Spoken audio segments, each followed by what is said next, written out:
Hello everyone, welcome back to Tutorial River channel. In today's video I'm gonna show you how to connect Instagram to Facebook profile. So first of all, open Instagram account.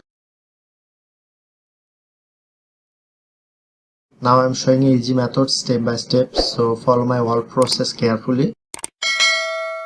Look at the left corner, click on more, go to settings, click on here and tap on the add account. Select Facebook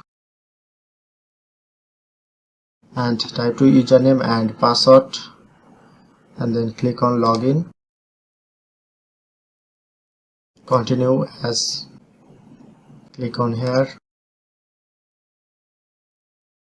and now finally tap on continue.